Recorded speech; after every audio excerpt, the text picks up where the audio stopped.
құймақтардан радужный торт пісіретін боламыз, яғни радуга деп аталатын торт. Бұны пісіру үшін ең алдымен құймақтың рецептісі бойынша 4 жұмыртқаны шағып, жақсылап араластырамыз.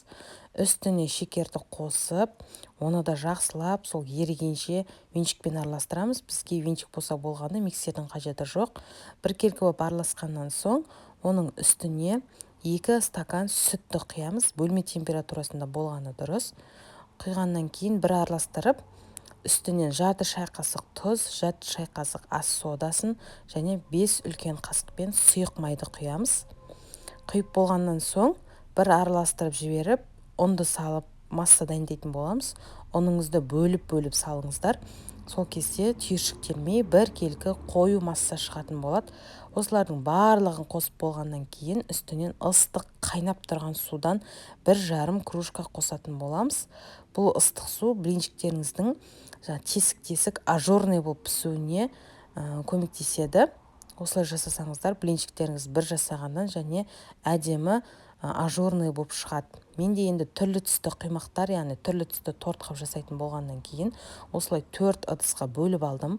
Бұларға қазір пищевой красителер, яғни жеуге жарамды зиянсыз бояуларды қосып шығамыз. 4 түсті беріп, осылай араластырып шықтым. Дайын болғаннан кейін қызып тұрған табада дәл блинчик сияқты пісіріп ала беретін боласыздар. Бұл торттың барлығының рецептісін, керек мөлшерлерін осы видеоның астында жазып қалдырып кететін боламын.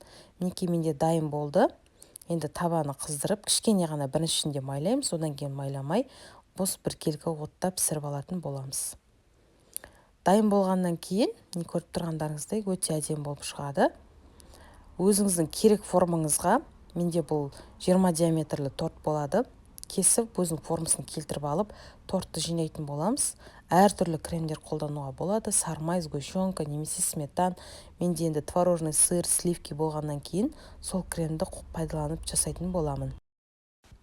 Дайын болған блинчиктерімізді осылай форманың ішінде кезек-кезек кремді жаға отырып жинайтын боламыз. Кремді көп жақпай қойыңыздар, өйткені бұлар бір-біріне жұқа болғаннан кейін тез сіңіп, кремді сіңіріп алады бойына. Барлығын толықтай жинап болғасын, осы формадан шешпей, бірден бетіне пищевая пленканы төсеп, холодильникке 5-6 сағатқа немесе 1 күнге жіберсеңіздер болады. Менде бұл асығыс болмағасын 1 күн тұрды.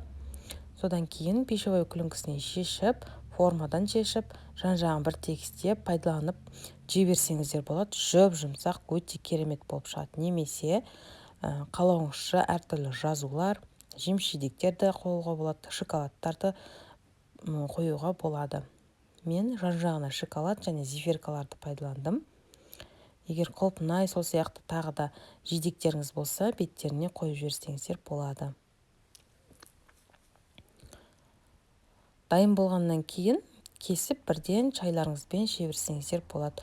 Өте керемет торт, әсіресе балдарға берсеңіздер қуанып жейтін болады, өйткені бұның аты айтылып тұрғандай радуга, кескен кезде өте әдемі көрініс береді. Жасап көріңіздер, оп-оңай рецепт, қолдарыңыздағы бар креммен жасап шықсаңыздар болғаны. Менің YouTube каналымда бұдан да басқа көптеген жеңіл, оңай жасалатын рецепттер бар, барлығы мастер-класстан алынған. Өздеріңізде жасап көрсеңіздер болады. Мінекей менде дайын болған тортым осылай шықты. Өте биік те, өте кішкентай да болмайды, өте әдемі. Қазір кесіп көрсетемін. Кескен кезде көріп тұрғандарыңыздай жұмсақ болып шығады. Және ортасындағы радужный өте керемет болып шыққан. Жасап, жеп көріңіздер, ас болсын. Менің видеомды соңына дейін көрген болсаңыздар, лайктарыңызды басып, өздеріңіздің отзывтарыңызды жаза өтсеңіздер болады. Алда тағы да көптеген осындай ерекше, қолжетімді бағадағы әдемі торттардың әртүрлі жаздық рецепттерді салатын боламын. Менің каналымды жоғалтып алмас үшін подписка жасап, өздеріңіздің лайктарыңызды баса өтіңіздер.